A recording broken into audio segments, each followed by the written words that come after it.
Okay, Patrick, tell us more about this religion of yours here. Yeah, Patrick, tell us what it means to be one of Jemima's waterbeds. No, it's Jehovah's Witnesses. That's what I said, Geppetto's walruses. No, Jehovah's Witnesses, as in we've witnessed the wonderful works of Jehovah. What's a Jehovah? Oh, you poor misled soul, Jehovah is the name of God. And the reason you don't know that is probably because you've been using one of those paganized Bibles that substitutes the divine name with the Lord in all capital letters. But God's name is really Jehovah, and in order to be a true believer like us, you need to use the name of God. Right.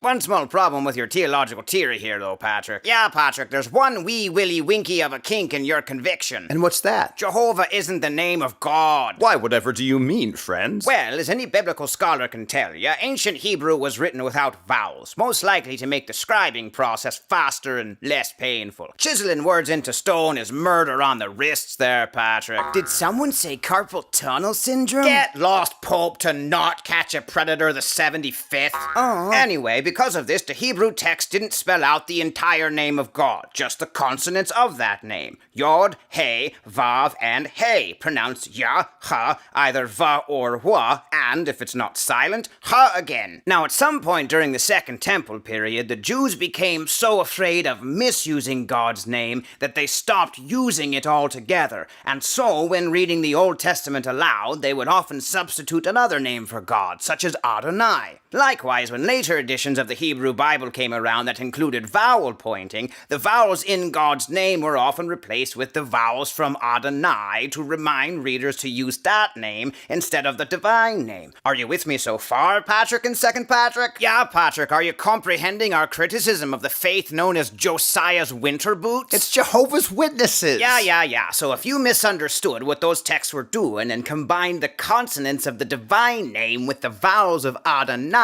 you get Yah, Ho, Va, or Jehovah, as a fella might say if he's from England or Ireland or Canada. How about that, Patrick? So as common as the name Jehovah might be to your ears, it's not actually the name of God. Rather, our best guess for pronouncing God's name is, in fact, Yahweh. Well, fine, but Jehovah is the most common way of rendering God's name in English, so that's the name you have to use if you want to be saved. Now wait a second here, Patrick. Yeah, Patrick, stall your hollering for a hot minute while we dissect your deplorable doctrinal declaration. So the last Jew to speak the divine name out loud died sometime before Alexander the Great was potty trained, correct? I don't know. And because of this, we don't know for sure how to pronounce the divine name anymore, do we, Patrick? I guess not. And since we can't pronounce God's name, our only other option is to call him something that's not his name. I suppose. So instead of calling him one of the other things that he gave us to call him, like God or Lord or Father, you've decided that the only acceptable name for God is the only word in the universe that came into existence from people refusing to say the name of God.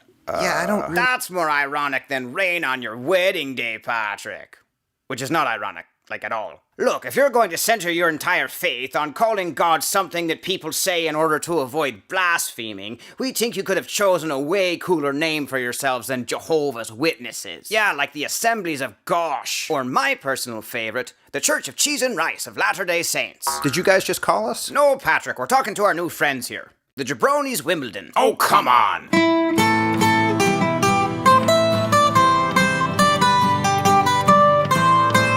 Okay, one more time. Jehovah's Witnesses. Jacoby's Wilderness. No, Jehovah's Witnesses. Jalopi's Wildebeest. Try again. Jiu-Jitsu's Wonderwall.